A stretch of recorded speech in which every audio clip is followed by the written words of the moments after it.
Hi, both. Thanks for joining us today on our Business Gurus channel, where we will be discussing key business topics to help students grasp the most important elements of their course in preparation for their exams and future career.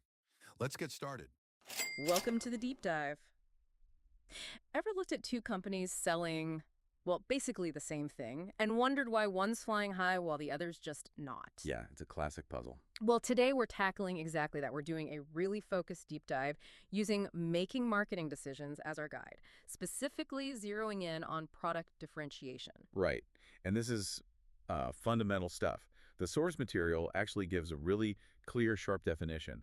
Our mission today is basically to pull out the 8 core methods businesses actually use to stand out. To get that competitive edge. Exactly. And it's not just about being different for difference's sake.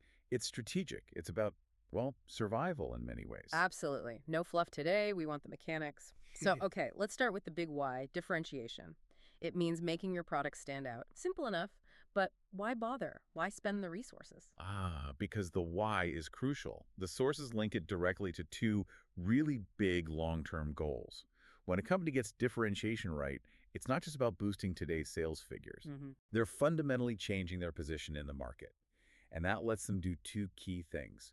First, hold on to customers longer. Reduce that churn. Keep them loyal. Keep them loyal, exactly. And second, they actively push back. They delay the product's natural decline phase in its life cycle. That's the key insight, isn't it? It's strategic. It's this expensive lever you pull to essentially buy yourself more time and keep customers coming back when everyone else is just slashing prices.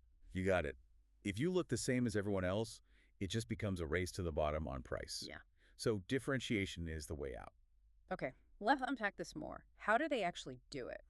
Well, the high-level view, the general methods mentioned, are usually through things like branding, maybe the product's design, or having some kind of unique features. Right, those are the broad categories. Think of them like tool categories in a toolbox. Branding tools, design tools, feature tools. But for you, the listener, trying to analyze a real market decision, those categories, they're a bit too vague. You need specifics. You need the specifics. You need to know the 8 specific channels where those tools actually get applied. That's what we're digging into. It's like knowing you need a screwdriver, but not knowing if it's a Phillips head or a flathead or what size. Understanding these 8 channels gives you like a complete checklist. A framework, exactly, for analyzing how any business is trying to compete. Okay. And, this brings up a really interesting question for any business, especially a new one. If you only had, say, limited resources to start differentiating right now, which of these 8 specific things gives you the biggest bang for your buck, the most immediate impact? Good question. We can only really answer that once we've gone through all 8. All right, let's do it. Where should we start? Maybe with the product itself, the tangible thing. Makes sense. Let's group the first few under product-centric differentiation. It's all about the offering itself. Okay. So, number 1, maybe the most straightforward, function. What it does. Exactly. Pure utility, performance, efficiency. How does the product do its job better or maybe differently than the competition?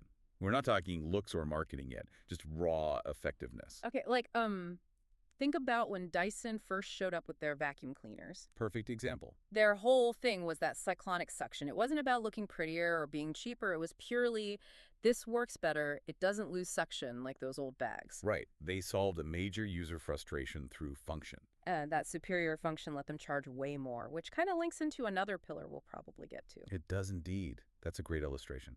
Okay, second channel, aesthetics. How it looks and feels. Yes, this ties directly back to that general tool we mentioned. Yeah. Design.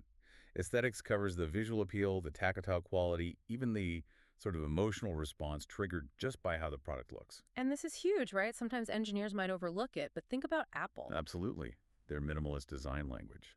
Or, the sleek look of a modern TV. Aesthetics alone can justify a premium price. Yeah, if 2 laptops basically do the same thing, the one that looks cooler or feels nicer often wins, even if it costs more. Appearance is a feature. It absolutely is. Okay, rounding out this first group is number 3, innovation. So newness. Real newness. Yeah. Unique features, maybe a technological leap that genuinely sets the product apart. This isn't just doing the current job better, it's maybe introducing a whole new capability. Like the very first usable smartphone, maybe. That wasn't just better function, it was revolutionary, innovation. Exactly, that's innovation. But hang on, isn't innovation often tied very closely to function? Can you really separate them? That's a fair point. They're often linked, for sure. But think of it this way. Innovation is about the novelty, the first-time-ever aspect. Function is more about performance. Is it faster, stronger, more reliable than what already exists? Ah, okay, got it. Innovation is powerful, no doubt.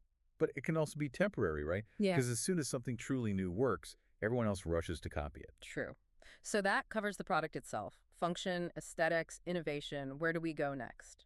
Let's shift focus away from the physical thing and more towards how the customer perceives it or interacts with the company. We can call this group perceived value differentiation. Okay, perceived value. What's first here? Number 4, cost. Now this sounds simple, maybe even counterintuitive as a differentiator, just a price tag. Right. How is price a differentiator beyond just being cheap? Well, that's the interesting part. It works at both ends of the spectrum.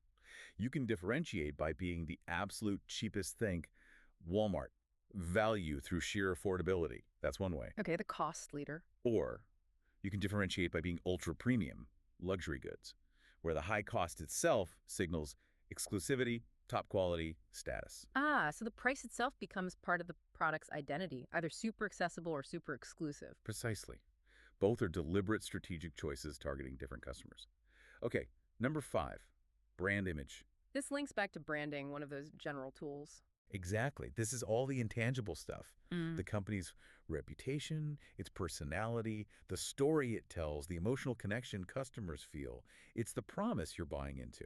And this is where it gets really sticky, doesn't it? Because brand image is often the hardest thing for competitors to copy quickly. Absolutely. You can reverse engineer a product, maybe figure out its features, but you can't just copy decades of trust or the feeling people get from a certain logo or a company's ethical stance. That connection, that reputation, it builds a really deep moat around the business. It can be incredibly durable. Makes sense. And that connection is often built and maintained by pillar number 6, customer service. Ah, the experience around the product. Yes, all the differentiation that comes from how the company interacts with you.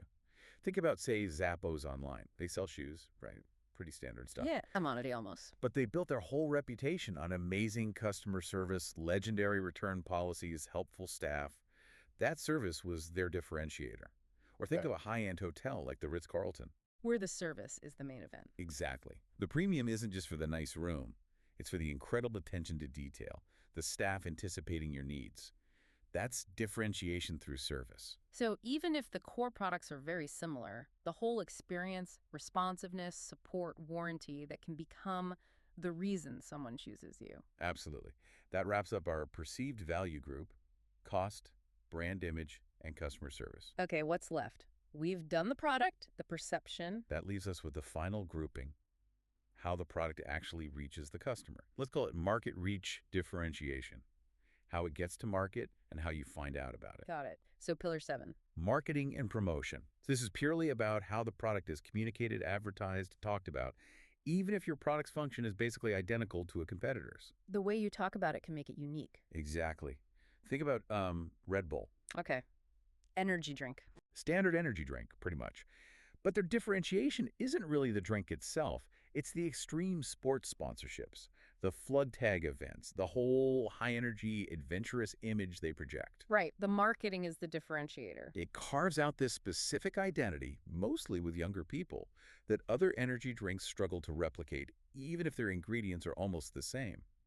The promotion strategy creates the difference. Interesting.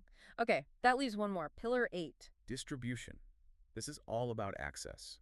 Where and how do customers actually get their hands on the product? This is super relevant now with online shopping and everything. So how you sell it. How and where? It could be speed, think Amazon Prime. Yeah. A huge part of their advantage wasn't just price, it was get it tomorrow. That speed was a differentiator. Okay, speed of delivery. Or it could be exclusivity. A fashion brand that only sells through a few high-end boutiques. That scarcity implies value. Makes it seem more special. Or the opposite, sheer ubiquity. Like Starbucks or McDonald's. Part of their strength is that there's always one nearby. Effortless access. That's differentiation through distribution density. So speed, exclusivity, or just being everywhere. All forms of distribution differentiation. Okay, that's 8. That's the 8. Function, aesthetics, innovation for the product itself. Right. Cost, brand image, customer service for the perceived value, Yep. and marketing promotion and distribution for market reach. So to bring this all together for you, the listener, what we've laid out is that businesses are essentially picking and choosing from these 8 channels. They're using those broader tools we mentioned, branding, design, unique features, but applying them through these specific pillars. Exactly. And it's rarely just one pillar. Successful companies usually combine several of these to build their unique position. This framework isn't just an academic list, it's a practical checklist. You can use it to look at any company and see how they're competing. Where are their strengths? Where are they differentiating? And if they're winning, you'll likely find they're strong in at least 2 or 3 of these areas. That combination is what creates their competitive advantage, their moat, as some call it. That defense against just becoming a commodity, against that race to the bottom on price we talked about. And remember, the core goal from the source material. To delay decline. Right. Every effort put into these 8 pillars is ultimately an investment in making the product last longer in the market, keeping it relevant and profitable. But that raises a final, maybe more strategic question. Hmm. If differentiation is about delaying decline, Hmm. we know markets change, competitors copy things, tech moves on. Nothing lasts forever. Right. So which type of differentiation is the most durable? Which one offers the longest lasting protection against decline?